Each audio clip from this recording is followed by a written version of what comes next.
Break के बाद एक बार फिर से आप सभी दर्शकों का अन्नदाता कार्यक्रम में स्वागत है।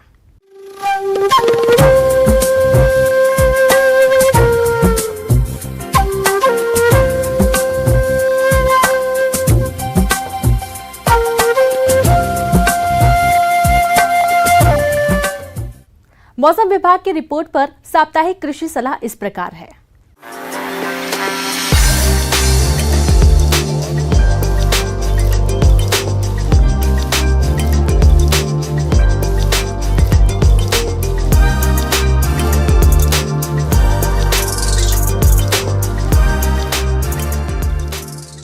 ग्रामीण कृषि मौसम सेवा डॉक्टर राजेंद्र प्रसाद केंद्रीय कृषि विश्वविद्यालय पूसा समस्तीपुर के मौसम विज्ञान विभाग के सहयोग से जारी मौसम पूर्वानुमान के अनुसार उत्तर बिहार के जिलों के आसमान में हल्के बादल छाए रह सकते हैं।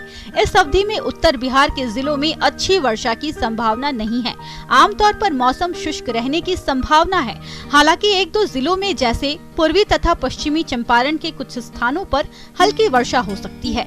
इस अवधि में औसतन 8 से 10 किलोमीटर प्रति घंटा की रफ्तार से पूर्वा हवा चलने का अनुमान है। पूर्वानुमानित अवधि में अच्छी वर्षा की संभावना नहीं है। अंततः जो किसान भाई धान की रुपाई कर चुके हों, वो सिंचाई का प्रबंध करके सिंचाई करें, जिससे फसल पर बुरा प्रभाव न पड़ सके। जो किसान भाई धान का बिचड़ा अब तक नहीं गिराए हों, नर्सरी गिराने का कार्य 10 जुलाई तक संपन्न कर ले। धान की अगात किस्में जैसे प्रभात, धनलक्ष्मी, रिछारिया, साकेत 4, राजेंद्र भगवती एवं राजेंद्र नीलम उत्तर बिहार के लिए अनुशंसित है। 1 हेक्टेयर क्षेत्रफल में रुपाई हेतु 1000 वर्ग मीटर क्षेत्रफल में बीज गिरावें। जिन क्षेत्रों में हल्की वर्षा हुई है, वहां उचास जमीन में सूर्यमुखी की बुवाई के लिए मौसम अनुकूल है।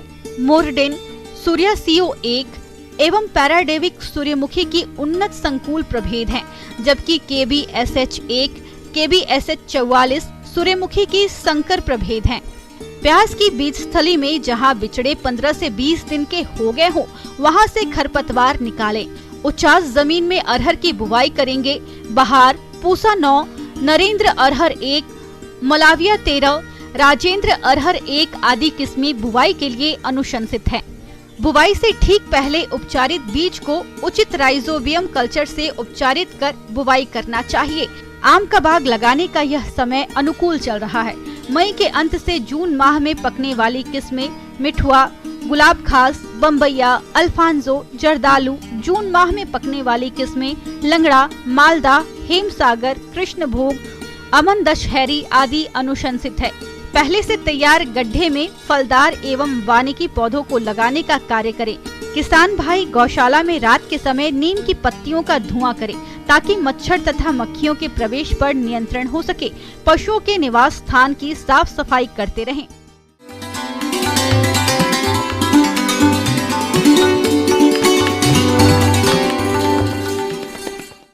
आइए जानते हैं अन्नदाता निःशुल्क फोन के माध्यम से पूछे गए समस्याओं का समाधान। अन्नदाता निःशुल्क फोन संपर्क सेवा के माध्यम से पूछे गए प्रश्नों में से आज हमने जिस प्रश्न को कार्यक्रम में शामिल किया है उसे पूछा है ग्राम सैदपुर, जिला भागलपुर के कृषक छोटे लाल ने। ये केला की उन्नत किस्मों के बारे में जानकारी चाहते हैं। तो छोटे लाल जी, आपकी जानकारी के लिए प्रस्तुत है कार्यक्रम का ये अंश। किसान भाइयों, सबसे पहले जो बिहार में केले की खेती बहुत पुरानी हो रही है, बहुत पहले से चल रही है। केले के खेती के लिए उपयुक्त जो टेम्परेचर होता है वो 20 से 30 डिग्री के बीच में अच्छा माना जाता है। और वैसे भूमि पर भी हम लोग लगाते हैं जिसका जो क्षारीय होता है, जो pH का रेंज होता है वो 5 से लेकर 8 के बीच में जिसका pH होता है वो उपयुक्त माना जाता है, जिसमें मालभोग, चिनिया, G9 ये सब वैरायटी मुख्य है।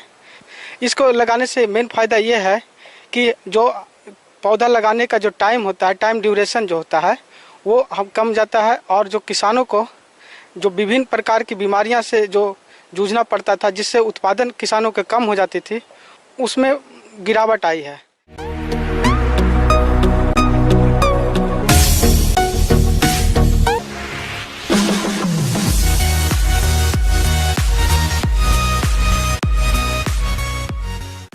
एक नजर डालते हैं राज्य के कुछ मंडियों के प्रमुख फसलों के बाजार भाव पर।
किसान भाइयों, कृषि संबंधित समस्या और सुझावों के लिए आप हमें इस पते पर संपर्क कर सकते हैं। प्रोड्यूसर अन्नदाता news 18 Bihar Jharkhand, Ramoji film city Hyderabad 501512। साथ ही आप हमें ईमेल भी कर सकते हैं। हमारा ईमेल है p18annadatabihar@nw18.com। इसके अतिरिक्त आप हमें निःशुल्क हेल्पलाइन नंबर 1800889216 पर सोमवार से शनिवार सुबह 10 बजे से शाम 4 बजे के बीच संपर्क कर सकते हैं। अब समय हो रहा है आपसे विदा लेने का। कल फिर मुलाकात होगी कृषि से जुड़ी महत्वपूर्ण जानकारियों के साथ। नमस्कार।